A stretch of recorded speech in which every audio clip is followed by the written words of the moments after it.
game is. Part 2, I'm going to talk about the risks, I'm going to talk about how we mitigate risks, and I'm going to talk about what we do in emergencies. And then part 3, we're going to do a little audience participation to make sure that everybody is feeling the vibe. Sound good? Yeah. Great. So thank you guys for coming out to our biggest event ever here in the state of Washington. I think this might be the most people anyone's ever had for any kind of airsoft event here in the state of Washington. There's almost 500 people out here between both sides. The sides are roughly even. There's like nearly 250 people per side, counting our cadre and such. So, you know, I've been promoting in the state of Washington since 2006. And in 2006, having 80 people at your game was a lot, right? So this is pretty exciting because our population is so relatively low up here in the Northwest. You know, I mean, we're like the city of Chicago spread across 4 states. And so, you know, so it's kind of cool, right, that like the population of a small town in Wisconsin came out. It's very exciting, right? Like the census for Goldendale just like went up, right? So you guys gonna start pricing everybody out of homes around here? No, I'm kidding. All right, so let's talk about the game, you know, how we play the game, the rules, the boundaries, that kind of thing. So we've got about 3,300 acres that we can use out here. There's just a few areas that we cannot play. And those areas are this fenced-in area here around the barn, the main house, the barn behind it, right? There's a small kind of pasture and paddock back here, right? That area directly around the houses is out of play. Your parking lot is out of play. The Russian parking lot is out of play. The interior of porta potties is out of play. I shouldn't have to say that. The ambush them coming out? Yeah, but it's a fucked up reality we're living in, okay? So the interior is out of play. Anyone who's like standing in line waiting to poop, right? Out of play, right? If you're like waiting to poop, ground your gear. Like, don't have an arms race at the poop place, okay? Because people are going to do it. They're going to take cover behind porta potties every time. We just had this discussion in the cadre group, and this one cadre, I'm not going to name him, was like, oh yeah, these subhumans hiding behind porta potties. And then another cadre posted a beautiful high-def picture of that same guy firing his khaki butt. Right? Because it's hard to not play it as it lays, right? You know what I mean? If that's the nearest thing to you, you're going to take cover. But please make a conscious effort to not play within 10 feet of a porta potty.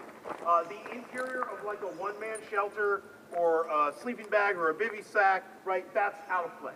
Right? Obviously, you shouldn't be like stuffing a grenade into somebody's like snug pack baby shelter, right? If you need to kill people in sleeping bags or in shelters, you simply shoot the shelter. The boundaries of this venue are quite simple, okay? To your south, you've got Horseshoe Bend Road. It makes kind of a step shape. Half of it is paved, right? On the east side of the AO, the southern boundary of Horseshoe Bend is paved. On the more western side, it is a dirt road. There is triple strand concertina fence on that side. To the west, there is fencing that runs across the AO, north-south, that marks the boundary. To your north, to your east, is the Little Clasquetat River Gorge, which is about 1,200 feet down. So, you'll see it. Really obvious. Also, don't step off the cliff. You'll know it's a 1,200-foot cliff, okay? So the boundaries are quite simple. Okay, how do we call our hits at Milsim West? The only acceptable way to call a hit at Milsim West is to fall on the ground and scream as if you've been shot as dramatically as possible. Because we've all gone to all this trouble to wear these awesome costumes, right? So why not take it to its next logical conclusion, right? And continue to play the game at all times. So, you've been shot, you're on the ground writhing and screaming in pain, not passing any good information to your teammates, right? Not doing any dead man talk stuff, just your standard like, the money's hidden in the... like, whatever you want to do, but nothing, there's a sniper behind me, right? The scene where Vin Diesel, right, gets shot and he's in the bell tower, none of that shit. Everybody know what I'm talking about? Okay, yeah. Sort of. That was like Fast and Furious 5. Right? Yeah, there you go. Okay. So, you've been hit. What do you need to get back in the fight? Tourniquet. Put a tourniquet on you. Anyone. Anybody but yourself, okay? Once you've used up all tourniquets, so if you're using weighted or ballistic plates and a helmet replica, right, you may use 2 tourniquets. Once all your tourniquets have been expended, what do you need to get back in the fight? Medic water. Water bottle. Who can give you a water bottle? A medic. A squad or a platoon medic. A squad medic can carry up to 4 medic bottles. A platoon medic can carry as many medic bottles as their physical fitness allows. You must be within arm's length of the medic when drinking the medic water bottle. You will drink the medic water bottle within arm's length of the medic. They will take your tourniquet off your arm, package it back up, and put it back in your kit. You cannot drink a medic water bottle while you're under fire. Does that make sense to everybody? Yes, right? sir. You cannot fall back through enemy lines to your medic. Does that make sense to everybody? Yeah. You're cut off from your unit. You're going to have to either wait until they fight their way out or go find another friendly unit and get medic by them. Okay? You cannot misrepresent your game status at any time, right? So you cannot say, yes, I'm Rust 4, or yes, I'm dead. Does everybody understand what I'm saying there? You cannot misrepresent your game status. You can't walk behind other dead players and then suddenly be alive. You can't lay down behind dead people and pretend to be dead, right?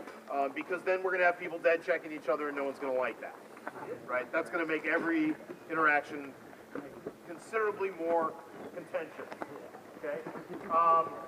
All hits count, right? Hits on any gear, anywhere counts, right? Gun hit, not hit, boot hit, finger fit, ear hit, whatever, man. It's all fatal, okay? If you are behind a tarp shelter and the tarp shelter gets shot up, are you hit? Yes. Yes, 100%, right? Does a sleeping bag stop BBs? No. No, right? Does like bivy sack stop BBs? No, right? You're gonna anything hits you or gear you're using, you're hit. What are you gonna do if you get shot at with blanks? You're Yeah, do you have to call a hit? No. Should you if you're in a bad position and they had a good shot? Yes. Sure. Yeah. You know they're spending a lot of money on it, but you don't necessarily have to call a hit. We can't use any pyro this weekend. I know it's green, but we just can't do it. It's too windy, it's too dry, there's too much dust, right? The property owner isn't going to allow it, and Brian and I agree with him. I wish we could, but it needs to be like, the grass needs to actually be wet, and the grass is not wet. And not only is the grass not wet, there's like dead grass smashed down under it that's absolutely dry. And if we start a fire out here with the wind, we're boned. So we can't do it, but you can use thunder bees and you can use chalk rounds. Okay, you can use thunder bees and chalk rounds. The rules are the same. It's a 20-foot kill radius, right, or everyone in the shelter or room or whatever that gets grenaded. Searching, what do you need to get before you search someone? Consent. Consent. Because if you touch somebody without getting their consent, what's that called? Assault. Assault. You do that, we're going to have the cat's finest go lock you up. There's only 2 of them, but don't worry. Yeah, we'll get Sheriff Bob. Show of hands, who knows who Sheriff Bob Songer is? Okay, you should look him up. The sheriff of this county is a fucking madman, and we'll feed you to him. He's yeah, just look him up, Sheriff Bob Songer on Wikipedia. One of his deputies that was here last year described him as Western. And I could tell he was being diplomatic, you know what I'm saying? Like, I was like, your boss fucking crazy, huh? And he was like, I'd say he's Western. Anyway, don't assault anyone, that's not very nice. Okay? So, you've got consent, right? You can look at everything, you can take pictures of anything you want, you can look through pockets and pouches, you know, anything that is connected to the player, but the only thing you can take is BBs in bottles, BBs in bags, or BBs in speed loaders. You cannot empty people's mags. Okay, BBs in bottles, BBs in bags, BBs in speed loaders. You cannot take them out of people's mags. And you can take 16-ounce medic water bottles. Purified drinking water, Food Club brand, official Milsim West Healing Medic Water. It's the only thing you can take. Right? Everything else is people's personal property, and if you take that, you know the deal. Sheriff Bob Songer, etc. Right? Can you search people's rucks when they're not there? No. Because you can't do what? Consent. Similarly, you cannot hide BBs or medic water in your rucks. Does that make sense? Yeah. Can you hide them in a hole? Yeah. Sure. Right? But can you hide them in your ruck? No. No, exactly, because people cannot search them. Also, do not mess with people's shelters.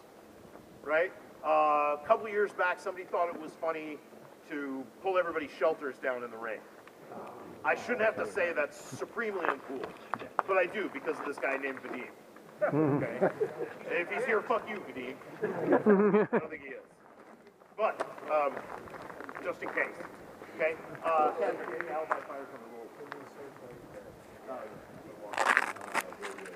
Okay. So you can listen to the enemy radios, you cannot jam. Does that make sense? Yeah. Like everybody, like fucking every fifth one of us is jamming everyone anyway, accidentally, right? Like fucking in our pocket, calling 911 500 times and shit. Okay, because it's happened more than once. It's a recurring problem. Important thing, which is how will we call an emergency? Emergency, emergency, emergency, emergency. It's pretty simple, right? Everybody echo after me. The way we're going to call an emergency is we're all just going to wave our arms over our head and shout emergency at the top of our lungs. We used to shout ceasefire, but that was too confusing because people thought it was part of the in-game friendly fire deconfliction that always happens. So from now on, we're just going to shout emergency. Let's try it. Emergency! Emergency, emergency. Great, you guys get the idea. Right, that's what we're going to do with this emergency. Anyone have any questions about risks, hazards, or emergencies? Great, everybody raise your right hand and repeat after me. I am a silly war nerd that plays silly war games. I am a silly war nerd who plays silly games. I will have fun. I will have I fun. will not be a dick. I will not be a dick. I will be a team player. I will be a team I player. will listen to the cadre. I will listen to cadre. I will not take myself too seriously. I will not take myself too seriously. I will not leave trash. I will not leave trash. I will not be trash. I will not be trash. I will not argue. I will not argue About who hit who. about who hit who, Or if it was too much. or if it was too much, Or not enough. or not enough. Or hey, I'm hit already. I'm I'm not even mad. not even mad. Just say it. I'm just saying, When I get salty. when I get salty, Always remember. always remember It's a fantastic party. the fantastic party My fabulous friends. with my fabulous friends In our marvelous costumes. in our marvelous costumes. We're having an incredible time. We're having an incredible time. All right, thank you guys very much for your disciplined attention. If you don't know, please do not clap. I know I'm very good at that brief. I literally do it 12 times a year. It's fine. If you would actually give that same level of disciplined attention that you just gave me, if you could just give that to your cadre and your commander. Thank you very much. Hey, bring it in. Do me a favor. Bring it in. You guys over here, do me a favor. Swing it around. Bring it in. Chuck plug in the pulse tag. Okay, hold it. Hard to tell.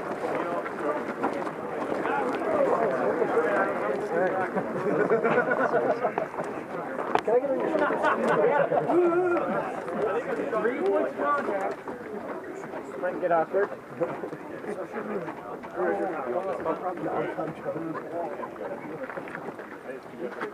Alright, hey, how's it going, everyone? My name is Christopher Bass. I am your CEO for this event. Real quick, before I give our operations order, I just want to introduce the cadre. To my right, I have Neil. He is the 1st platoon cadre, followed by Periano. He is the 2nd platoon cadre. Then I have Andrew Harris. He is the 4th platoon cadre. Then I have Kenny Heckler. He is the, you're 4th. He's 5th. Then we have Sean Prosen. He is the 3rd platoon cadre. If you see any of us give you an order, follow it. All right? At any point you hear us tell you to do something, fucking do it. Okay? Thank you. All right. I just need the map. Neil. Yeah, Neil. You down. You are released. You're the best ball I've ever had. Fantastic luck. Just having a wonderful time. All right, orientation. This is north. North is that way. Okay? West, east, south. All right, situation. ISR has detected a company of Russian forces to our southeast. Okay, they are on the offensive. We're going to stop them. We're going to do that by breaking this company into 2 company teams, CT1 and CT2. CT1 will be comprised of Neil, 1st platoon, Periano, 2nd platoon, and then 4th platoon with Kenny. CT2 will be comprised of 3rd platoon with Sean and 5th platoon with Harris. All right, currently we're located right here, dead in the center, okay? First thing I'm gonna go over is CT2's movement. CT2, from here at step off, which should be at 21. They're going to step off, drop rucks somewhere around here. Sean and Harris have decided, I've already planned out where, but you're going to drop your rucks and continue pushing. Can't see the map. Then move! Then go where you can see it. I can't go anywhere else. Am I gonna fucking fly over there? Follow your fucking squad leader. Jesus. Alright. Fuck, dude. They're going to. This better for you. Yes. CT2, you're going to push. Order of march will be 3rd platoon with Sean, followed by 5th platoon with Harris. You're going to drop your rucks somewhere over here. The cadre will determine where, and then you will continue pushing to the east. All right, there is a fence line right here with a gate. 3rd platoon will set up ambush and defense in depth along this area right here, while 5th platoon sets up a larger defensive position in the tree line where we know Russ 4, or we determine Russ 4 is going to be attacking and trying to take. Okay? CT2, your whole movement and your whole plan is trying to degrade and slow down Russ 4 for as long as possible. Right? Once you fall back, you will rally up back on your rucks and then start pushing all the way west to objective Red Bull. Okay? That'll be CT2's movement. If I am not present, chain of command will go to Sean Prosen. He'll be in charge of CT2. You're going to stay there until Saturday morning. Okay? For CT1, with first, 2nd, and 4th, you're going to take the most direct route, this road here, going back the way you came towards the parking lot, down the road, hooking a right. You're going to approach objective Rain, which is this old barn ranch-looking thing. 2nd platoon will hold and start setting up a defense in depth in this vicinity, while platoons 1 and 4 continue to the trench systems to the west. There are 2 trench systems, one to the east, one to the west. 4th platoon, you have the eastern trench system. 1st platoon, you will have the western trench system. Okay? We foresee Russian elements moving from the southeast, punching as directly as they can towards objective Rain to then hit objective Celsius, which is the 2 trench systems. 2nd platoon's job will be conducting ambushes. Your goal is not to get decisively engaged and attrited. 2nd platoon is going to stall them for as long as possible and then become one with the shadows all the way back here hiding. All right? The defense plan will then fall on 4th and 1st platoon in the trench systems. And they're going to hold for as long as possible. And 2nd platoon, once Russ 4 has decisively engaged the trench systems, they're going to sweep in from the rear and fuck up Russ 4. Got it? All right. It's a very simple plan. At that point, come Saturday morning, CT1 will get online and sweep from west to east to clear out any remaining Russian forces in this area. Okay? I'm going to try to punch us out at 07 for that assault, which means wake up is at 06. Okay? After that is done, we'll fall back onto objective Celsius and your trench systems. We'll most likely follow on 1st platoon with Neil. You will most likely, this will depend on the picture as we build it, as the event goes on, but I'm more than likely going to send up 1st platoon to join CT2 and reinforce the CT2 up here, because if we lose the northern sector, we eliminate our freedom of movement throughout the AO. Does that make sense? Yeah. So we need to be able to hold both the north and southern portions. Got it? Yeah. Okay. That's all I got. Oh, good, yeah. Yeah. Okay. Now, real quick. The comms plan. Do not follow the comms plan on the op order, because some motherfucker leaked it in less than 1 hour after I posted it. Okay? Some stupid motherfucker decided